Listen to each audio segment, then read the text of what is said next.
As a bonus to all the exercises that we showed you for single leg applications, I want to show you two really simple assessments that we use with all our clients and athletes before we give them any single leg training applications or exercises. I'm also going to show you quick corrections that we use here, and these corrections will apply to any of the exercise applications that I showed you throughout the video. So the first thing that we're going to do is just get our client to do a single leg stance. This is looking at two things. First, we want to make sure that before we put them on a single leg and give them squats and deadlifts and dumbbells and whatnot, that they can actually just control this position. So we like to do 15-second hold and then another 15-second hold on the other side just to compare. You might find that someone has a left-right difference. I like to give them 2 or 3 tries because sometimes if they haven't done it in a while, they can adapt to it pretty quick, then they're okay to go. But if they really have a hard time with balancing and they're all over the place and moving and things, then we skip pure single leg applications for a little while and we go to either staggered stance applications or rear foot elevated applications or maybe lunge applications where they have both feet on the ground, because now they have 2 bases of support as opposed to 1 base of support. And normally after several weeks of doing that, they'll get some balance and they'll progress to a full single leg stance.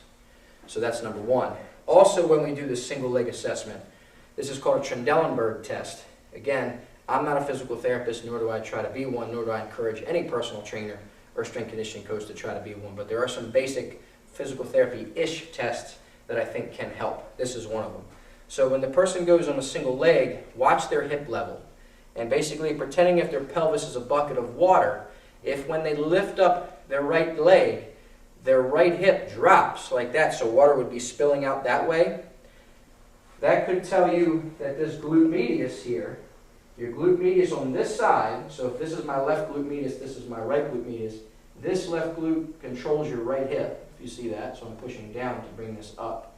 That might show you that there's probably some weakness in this glute medius. So there are 2 exercises that you can give right away that are as homework that you could call corrective exercises, improvement exercises. Basically, they're geared at targeting specifically the glute medius. You can do lateral band walks where you attach a band either above their knees or around their ankles and you have them walk sideways. I'm sure you've seen that exercise before. It's pretty common. The other one to do is what's called a hip hiker. So what they can do here, they can either stand with their foot hanging off of a step or on a book or something like this. So let's say we found that when they stood on their right leg and lifted their left leg up, they were even. But if they stood on their left leg and lifted their right leg up, boom, that hip drops. So we're going to start them in that mistake. So now the same hip is lower. And then we're going to encourage them to use this left glute to lift up and even out their feet and even slightly higher. But watch the shoulder level. Make sure that you don't see them go like this.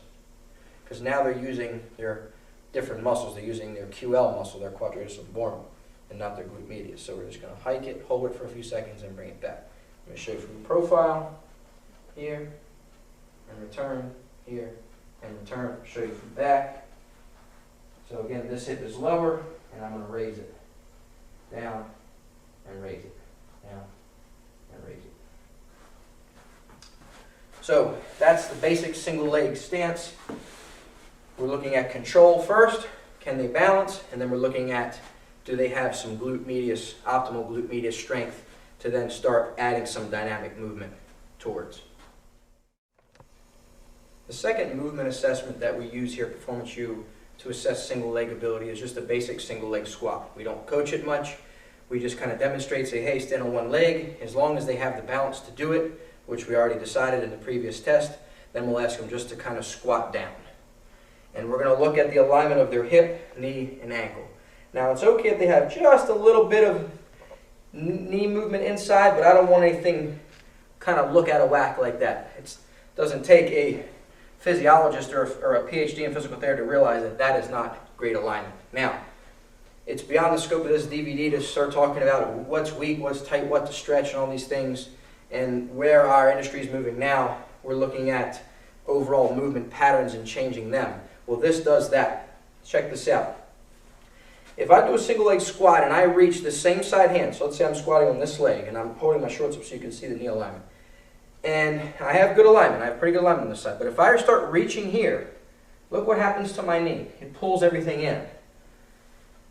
So if I do the opposite of that, it starts to pull everything out. So watch this. When you see someone who does this when they squat, tell them to take their opposite hand, roughly somewhere between their knee and hip, have them reach as they squat, have them reach out and across at a 45-degree angle to them. So the way I'm reaching is this way. And you may give them a cone, or you may just stand there and say, hey, get my hand, give them a target. And what that does is, as they go like this, it tensions up the IT tract, winds up, essentially loads the glutes, and gets their glutes to fire a little bit better to stabilize the knee than it would automatically. And it normally clears that right up. So I don't have an alignment problem, so it's tough to see. This is my bad knee, so you'll see it a little bit here. So when I squat, this knee wants to come in a bit. But watch what happens. When I start reach, it pulls me in good alignment. So that's a simple solution. So all the exercises I showed you in the video, single leg squat versions, lunge versions, things of that nature, you can do this adaptation, this little tweak to them. If you start to see that knee dropping in, instead of having the upper torso here, give them a medicine ball and have them turn or reach out. And going across the body like that will wind up that glute, get a little more stability at that knee, and it should get that knee straight in line where you want it. On a side note, a lot of people, when they single leg squat, or excuse me, when they do a lunge like this and they go, that hurts my knee. Have them go like this, reach across like this, and it might take their knee pain away. If that takes their knee pain away or reduces it significantly, you know that you need to get a little more glute strength into their workout, because when you wind up that glute, it helps stabilize that knee, and when it stabilizes the knee, they get less pain. So stronger glutes, less knee pain. If you can do that for your clients, they'll absolutely love you for it.